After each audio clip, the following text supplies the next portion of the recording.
Well, it is 4 o'clock, so I think we're going to go ahead and get started. Welcome again to the Teaching with Primary Sources online webinar series brought to you by the TPS Western Region and also in partnership with the TPS Teachers Network. My name is Keith Patterson. I'm the Associate Director of the TPS Western Region, and I will be your host tonight. Along with me is Kyle Claybaugh and Crystal Payne, who will be helping in the chat room. They will help with any problems you're having and also relay any questions you might have for our presenter tonight. For those of you who would like professional development certificates for your participation tonight, we will provide a link at the end of the presentation where you can fill out a brief reflection and also just let us know where to send that certificate off to, and we'll get that back to you in the near future. Now onto our program. So for tonight, we have a two-part program called Getting Personal in a Non-Personal Spaces, Supporting Student and Staff Vulnerability in Remote Learning. And it's going to be presented by William Anderson, who is a high school social studies teacher and adjunct professor. And with that, I'll hand it off to you, William. Greetings and salutations. Thank you all so much for joining us today. And hopefully we are all having a good day so far. Enjoying, in Denver at least, the sun is shining and the living is relatively easy. My name is William Anderson, and I teach high school social studies in Denver, Colorado at the Manual High School. And today we're going to find out or go through some different ways for us to try to bring in some vulnerability and opening ourselves up while doing distance learning that we all find ourselves doing here due to these strange times. Any questions, please feel free to drop them in the chat box.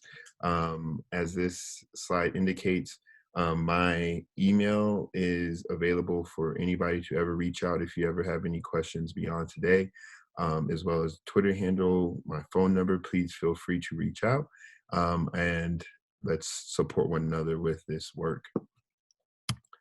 The way that I'm going to present this information is what a mentor and teaching colleague of mine used to call a Zen PowerPoint. So shout out to Kristen Moreland for showing me this. And a Zen PowerPoint is a PowerPoint that opts for images rather than words on the slide. Very much not like the slide you are looking at now. But usually in Zen PowerPoints, there's no words, there's just one image. And the reason why we try to do these Zen PowerPoints or slide presentations is that it pushes the presenter to be able to try to find an image that can convey an entire idea. It also challenges the presenter to know the content well enough that they do not have to lean on the support of the words on their slides, as well as it can provide the audience with something that they can connect to. Seeing a slide similar to this with a bunch of words on it can be rather difficult to remember all of the things, but hopefully with an image, in particular a single image, it's a lot easier to remember the big idea that was being presented, as well as being able to do it in PowerPoint for me and the nerd that I am, I think is fun. So let's dive on into this work. This here, just to give you a bit more of an introduction into who I am. This was 2 years ago at the end of wrapping up my wedding. This was a big picture, a great picture, one of my favorite pictures of a lot of the friends and family that got to attend, my sisters and my brothers, my beautiful wife, her friends, and some family. And we went to San Diego. Shout out to the person who's here from Southern California, and got married on the beach. I use this image because in particular, all these people, each person in this picture has contributed to making me the human being that I am today. And I'm also grateful to all of them. As we do this webinar, I'm going to do my best to try to model some of the different practices that we could use in an effort to bring this vulnerability into the classroom via remote learning. And this is one, being able to get into the digital spaces that we're working with our students and giving them a window into our world and providing them with some context of who we are. I know when I was in school, I had absolutely no clue who my teachers were and what their lives were about once they left the building. And I think that really changed the type of relationship that I had with those teachers. I think the teachers that I remember the most, I actually did know who they were once they left the building. And that was such a benefit to be able to get to know them. So by us providing a quick window into our world and letting our students know and our other staff members as well know who we are, I think is great. To tell you a little bit more about me, I'm a Colorado native, born and raised. I went to Metropolitan State for my undergrad. I got a master's degree in curriculum and instruction, and I am wrapping up a doctorate in urban and diverse community education. I'm actually, this whole pandemic we're dealing with has kind of thrown off my research timetable, but it's allowed me to fine tune my writing a bit. So I'll take it. But as we continue on, part of the reason why I think it is so important for us to make sure we provide a space of vulnerability in our classroom is because, as much as we put ourselves on guard as the adults and as the professionals in the room, our students very much come to school every day, mask on, trying to navigate a space in which they may not feel that being vulnerable is something that they can do. What I'm asking us to do is to be able to use our digital space to provide students with an opportunity to remove those masks.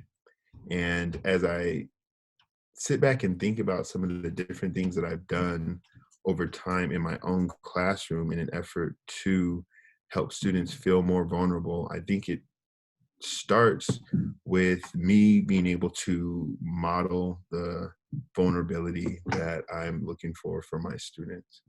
And me modeling that vulnerability allows them to, one, be able to see that I come to work every day with my mask on, similar to them, that I want to know that I can trust and feel love from the people who I'm in the room with and the students that I teach, so I can feel comfortable enough, so I can feel safe enough to be able to take my mask off and allow people to see exactly who I am. I think by us modeling for our students that we are all these kind of works in progress, that we weren't always the professionals that they get to see throughout our lives, I think helps a lot. um, One of the ways that I've done this in my classroom is sharing with my students my path to teaching. And my path to teaching, I would argue, is it was not the traditional one. It was one where I was allowed to go to college. One of two colleges I was actually accepted into. I applied to about 10 different colleges. Some of my brothers and sisters from the previous photo got an opportunity to go to schools like Arizona State, Morehouse, NYU, Nebraska and Lincoln University of New Mexico, and all of those, Arizona State, and all of those schools said hell no to me. The one school that let me in with my 17 on the ACT and my 2.7 GPA was the University of Northern Colorado in Greeley. And when I got there, I did about everything but school. I party like a rock star. I made great friends, and I tore up every inch of Greeley, Colorado that I possibly could, until after about 2 years and only about 16 credits, UNC politely asked me to never come back again, um, which is how I ended up at Metro State. I have no problem really sharing this story with my students, not because I want them to have the same path that I did, but I want them to know that in order for you to reach a goal, there are going to be missteps. I've always wanted to be a teacher. I've wanted to be a teacher since I was in the 7th grade, and I had an amazing social studies teacher, and I knew I wanted to grow up and be just like that guy. And I had to fall on my face a lot of times before I was able to get it together enough to be able to put myself in the position to be successful in school, to be um, knowledgeable enough and have the pedagogy to be able to teach courses. It took so much work. It was not something really easy for me to do, and I want to share that with my students because I know a lot of them feel as if like they have to get it right the first time, that there's no room for mistakes, that if they get something wrong, then that's going to be it. And I try to model this vulnerability with my students so that they too can feel some sense of freedom in being able to share their flaws with me and being able to, excuse me, take their mask off. This picture actually is a great visual of a activity that you can also do with your students. Um, Even in the digital space, we can have our students create masks, and on the outside of the mask, they can write down all the things that they want people to believe about them, that they want other people to think about them. And then on their face or on the inside of their mask, they can write all the true feelings that they have. They can write all those insecurities. They can write some of those problems. They can write some of those issues that they face on a daily basis. And through mediums like Zoom or Google Hangout, you can have students do presentations like this. You can have students do the presentation into their phone and not have to do it live, and then upload the video into a classroom. And that really allows them the opportunity to be able to share more of who they are with their classmates without feeling like it's so high stakes at the moment. And I've seen some awesome moments with kiddos by allowing them to, by challenging them, by pushing them to articulate what is and not on their mask. Now, I know part of the question about being able to bring vulnerability into the classroom, especially in a digital space, especially with the limited amount of time that we have left in school, um, how are we going to do it? Um, this picture here represents metaphorically all the different things that we have to do as teachers on a day-to-day basis, whether that's in our physical classroom or that is through remote learning now. And I think it's uber important that we recognize that if this is my office, my things to do, I think all of those things are important. I think all of those things need to be done. That's why they're in my office. That's why they're a part of my instruction. That's why they're a part of my curriculum. I have to have those things, whether that is planning, whether that is the, excuse me, the readings, the videos, the whatever the case may be, the assignments. I think I need them all, which is why I have them. What I would like to challenge us to do is to rethink what our space is and to think about how we can make space for vulnerability within our classrooms, even these remote classrooms. I'd like to think that this second picture has everything that's in the first picture, just much better organized. But I don't think that's the case, unfortunately and fortunately. I think for us to be able to make a genuine and authentic space for vulnerability, for relationship building, for social and emotional wellness and health in our classrooms, we are going to have to set some things aside, and we are going to have to do some rearranging of the things that we consider so important, because this social and emotional awareness, this vulnerability piece, I'm willing to argue is just as important as any content, just as important as any curriculum, just as important as any of the instructional practices and moves that we're thinking about with our students. Because if we can't get through to the students, to who they are and to the context in which they're going to have to do their learning, um, we could have some amazing, amazing lessons, and they'll miss it. They will miss it because they're worried about so many other things going on, and they feel like they don't have a space to be able to express what it is that they're dealing with, to be able to find out that somebody is there who does care, love, and supports them, is willing to work with them to negotiate the context in which that they're having to learn, as well as the fact that there's content and curriculum that has to be taught. um how do we do it? I think one of the first things we have to do is to create safe spaces for our students. In creating safe spaces for our students, we are able to let them know that they're okay being exactly who they are, that they're okay, and that they won't be, as my kids like to say, just put on Front Street for um, any of their insecurities, for any of their situations that they have to face. I think about my physical classroom as well as the digital classroom that I find myself working in now, that my students' love and respect is the first and most important piece in those classrooms. I want my students to be able to feel as if they can be their entire self when they come into my classroom. And I want that feeling to be extended into this digital space as well.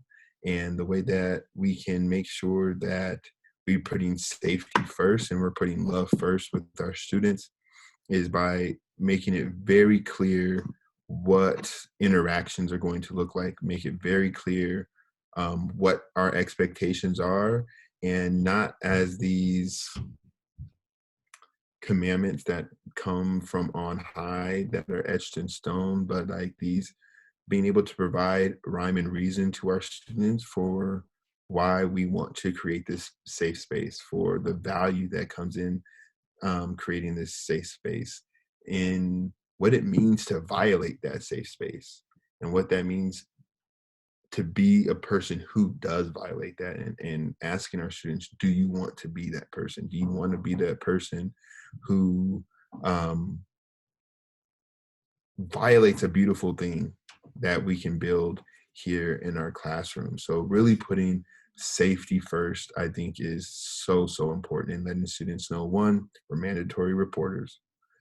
We do want students to be vulnerable. We do want students to be honest and open, but we do have legal responsibilities as well to be mandatory reporters. So we want them to know that. We want them to also know that the spaces that we're creating are judgment-free zones, and that they should feel safe and secure to be themselves. We want to talk to our students enough and learn enough about our students that we to have to practice every single one of the different characteristics that we want to see out of our students, which makes me think of this next picture here. Within our classrooms, when we're talking about this piece on vulnerability, we cannot be the boss on the top.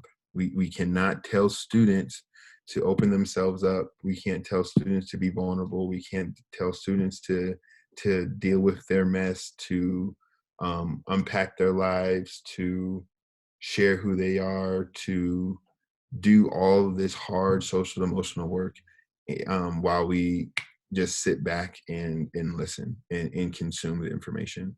We actually have to put ourselves on the very, very front lines of what it means to show what social and emotional wellness looks like for our students, to show our students what vulnerability looks like. Um, I am not one to say that students don't get these things at home. I'm not in most instances, I don't know what all your students, what kind of support, what kind of love they do or do not have at home.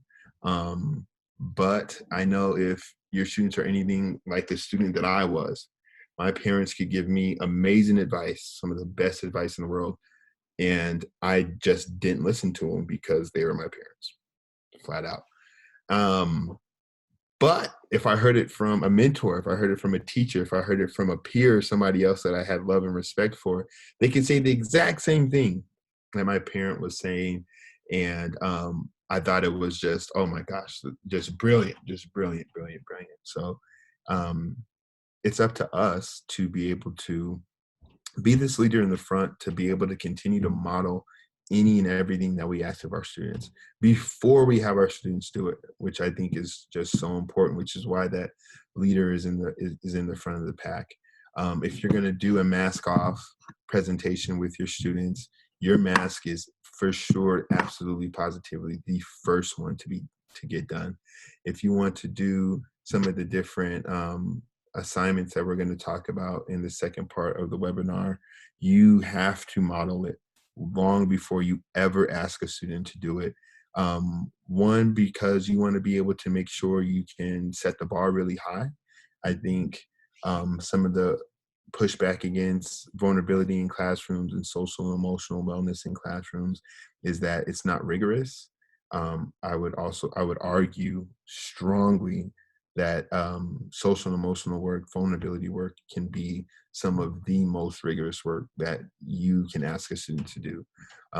Just the process of self-reflection, whether you're having students be vulnerable and open about how they did on their work, why they did it that way, if they failed a test, really pushing and challenging a student to be able to articulate the why beyond I didn't study, the why didn't you study, what makes you think that studying is important, what makes you think that failure is okay, what makes you, and really getting them to start to be cognizant enough to understand the value that comes in that self-reflection and the value that comes in that self-reflection in a public space, and how their self-reflection and their honesty and their openness might help somebody else who's going through the exact same thing. This is the type of powerful and the empowerment that we want to put into our students, which I also think makes it very rigorous. But we really have to be the champions of that space, and being able to get in front of our students and say, this is what it's like for fill in the blank. If I'm trying to think of an example off the top of my head, the students that I teach now, I teach at Manual, as I said, and it's a relatively small school, about 300 students. We all know each other. And the students that I've had that are now currently my juniors and seniors, I've known since they were freshmen in high school, and they've known me since they were freshmen. And since they were freshmen, I've gotten married and I've had a baby. I've gotten engaged, got married, and I've had a baby. And they know all about it. They know all about it. The ups, the downs, the lefts, the rights, the good days, the bad days. Don't get me wrong. I don't turn my students into my therapist, but I also don't shy away from letting them know what it means to have a life outside of the work that I do, outside of the profession that I do, and why and how that life outside of work constantly impacts me while I'm in work. I can have a conversation with my students and they see that I'm in a bad mood, and I can say, man, it's I'm getting used to having moved in with my wife, and like, if you don't know a person till you move in with them, and we have a laugh and we talk about how it's tough, and then we get into the day. And those 5 minutes that quick blip, that view into my life helps them better understand that like I'm a human being. And because of I share those moments, they also share those moments with me. So with that being said, we have to get into the how. We have to get into the how are we going to do this? What type of assignments outside of the one that we introduced, the mask assignment? What kind of things can we do to get students to practice this vulnerability, for us to practice this vulnerability? And I also would like to say we could extend this work into getting to know and better understand our fellow staff members.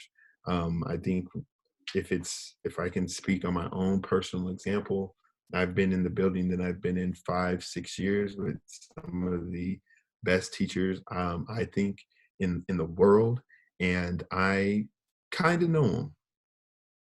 And the fact that I've spent the 180 days of the last 5 years with them and I don't know them better lets me know that some of this work still needs to be done, not only with the students, but with our staff and with our administration as well.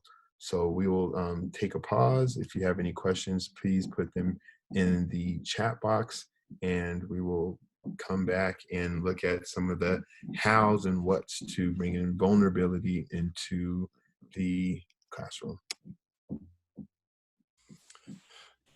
Yeah, thanks, William. Not a lot of questions, just a lot of thanking you for your thoughts. I think there's some, let's see, like N. Jones mentioned, yeah, failure is nothing more than a necessary step to success. It tells us that what doesn't work for us, so that we can learn from what does, which I thought was a nice way of thinking about some of the Very much so. learning from your failures. What else? There's just a lot of little comments and thanking you and talking about what's going on. So if you have any questions, we'll just pause here for just a moment, see if anything comes up. A lot of listening tonight, I think, is No problem. what I'm trying to say. Well, with that, I just, with this little pause in the middle here, I just wanted to remind everyone, like I said, we will have professional development certificates available for your participation tonight. It is up there on the screen right at the moment, and we will, so you can just go to that link. Like I said, fill out a brief reflection, and then also just some contact information so we know where to send your certificate to, and we'll be happy to do that for you.